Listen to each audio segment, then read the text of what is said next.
Guys, si Erin kanina, nasa elevator kami paakyat. Umutot siya sa second floor pala. Pababa? Paakyat? Talaga ba? Paakyat. Umutot siya, nasa second floor palang, 9th kami. O bakit si Sab? Wala namang amoy yun. Yung kay Sab talaga grabe deadly, diba, Rean? Pero nasa 8th floor na tayo, nang binitaw ko yun. Hindi, second floor yun.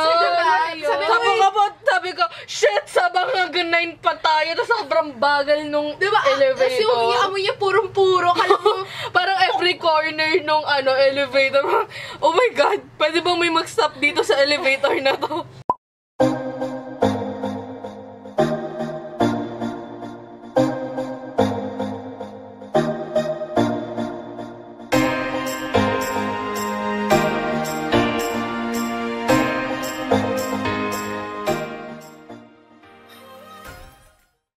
So, dito kami ngayon sa elevator para i-try yung 99 pesos ramen. Kung open pa siya. Hi. 99 pesos daw, tapos unlimited kimchi, sabi ni Gabriel Lauza.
Radish puti. Oo, kaya nga pickled radish.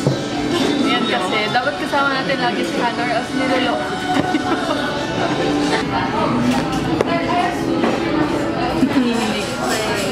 How was it?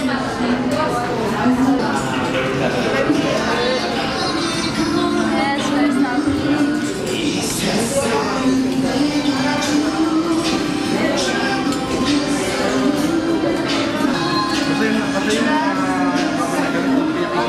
Dali.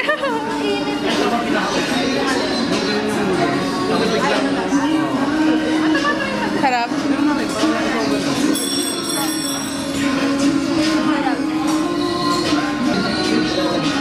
How much yan? 190. Ay, lang cute na noodles. Ayaw nga, no, cute na noodles, guys. May stripes. Stripes. Ganyan talaga yan. Huwag mong galaw. Ganyan talaga. Talaga ba? Talaga ba?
magiging reaction, ito yung thoughts and insights namin about dun sa 99 pesos ramen. So, masarap siya. Kahit kahit lasa siyang instant noodles. Masarap siya. Kasi actually, hindi pa kasi talaga ako nakakatikim ng legit na ramen. So, hindi ko siya ma-explain kung ano ba talaga. Pero titikman namin yung The Chef Minyo's Grill. Dahil sinasabi nilang legit daw yung ramen doon. So, i-compare na lang. Ako na lang yung lasa doon. Pero yung natikman ko ngayon, lasa siyang instant noodles. Pero masarap naman siya. Tsaka unlike kimchi. So, ayun. Masarap siya pag pag hinaluan mo ng kimchi yung noodles. Tapos, ganun. So, actually, instant noodles ang talaga siya na ramyun. Tapos, pinasosya lang daw siya kasi nilagyan nila ng itlog. Tsaka, Sila ba nagsabi No, na leaves. hindi halata lang. Nilagyan nila ng instant. itlog, tapos nilagyan namin ng kimchi kasi only kimchi. So, yung lasa naman niya okay, unlike nga dun sa kinain namin kanina, medyo halata mong instant na instant siya. So, if you want na medyo classy ng slight, pero in a budget na noodles, go kayo doon. Pero, hindi pa rin siya ganun ka-comparable din sa mga Japanese na legit. Pero na kasi ramen. kung in a budget ka, di bumili ka na lang nung tinistes natin. Mas Legit legit Japan. 70 pesos Tapos lang lagyan mo lang ng itlog sa sarili mo. Fruit. Tapos Di ba masarap na syempre, siya. libre naman yung mga Pesos. itlog yung sa bahay.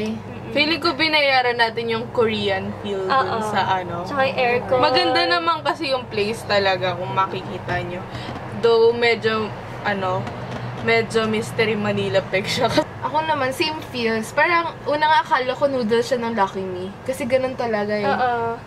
Tapos kasi parang, before kami pumunta dun sa Ramyeon, nag-taste test kami nung legit na noodles. Tapos parang ang kapal niya. Tapos, ang Chewy yung noodles. okay naman siya. Pwede na siya sa 99 pesos.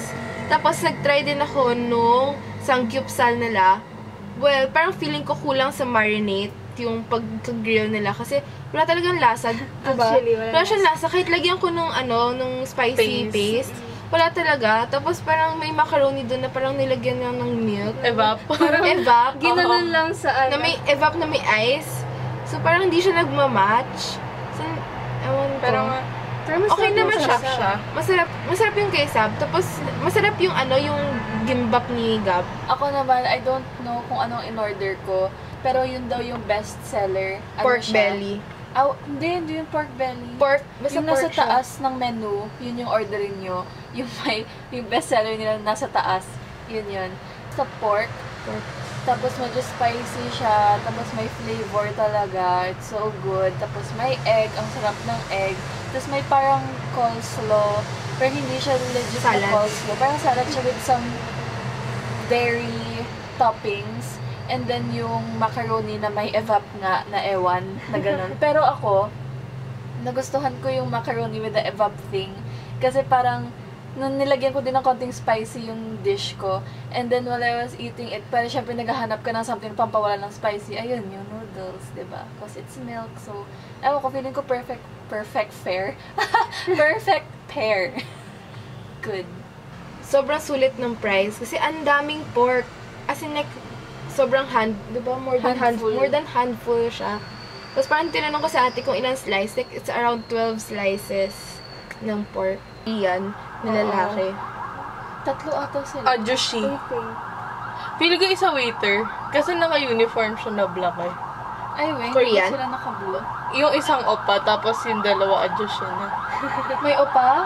Oo, yung tinuro ni Gab. Sabi ni Gab, uy, tinan mo yun na. Sobrang, Matanda na yun. yung payat. Oo. Yung naka-black. Oo. Ito, anyway, basta yun. So, kapag kunwari, dadaling kayo ulit doon, papayag ba kayo? Ako, oo. Pag nag-crave ako ng noodles nila, specifically. Pero sumakit yung chan ko talaga. Or baka sa ice cream. Kasi nag-ice cream pa pala kami after mag-ramen. Yeah, every Feeling ko night. lagi namang sumasakit yung chan mo. Ayun na kaya ako nag-LBL ng gano'n. Lagi Hindi kaya sumasakit chan ko, lagi lang humuutot. Prut. Alam mo ko pag dito kayo nakatira, walang isang araw na hindi huutot. Guys, si Erin kanina, nasa elevator kami paakyat. Umutot siya Baka second floor pala. Pababa? paakyat. Talaga ba? Paakyat. Pumutot siya na sa second floor pa lang, 9th kami eh. O bakit si Sab, ano naman amoy yun? Yung kay Sab talaga grabe deadly, diba, Rean? Pero nasa 8th Hayop floor na kaya tayo, yun pa. nung binitaw ko yun. Hindi, second floor yun. Sabi ko, shit, sabang hanggang 9 pa tayo. Tapos sobrang bagal nung Diba? elevator. Kasi yung amoy niya purong-puro. Kala mo, Parang every corner nung elevator. Oh my God, pwede bang may mag-stop dito sa elevator na to? ayun, yun yung day namin. Basically, kumain lang kami at kumain today. At nanood kami. Ay, nag-edit pala. Edit ako, siya, tsaka siya. Actually, si Rean nag-edit ngayon. I hope you like this video! Don't forget to subscribe and put a thumbs up if you like this video! Follow us on all of our social media. All of the links will be down below. And spread the love. Spread the love. XOXO! Hashtag Adventures with Prima! Bye! Asan na yung end?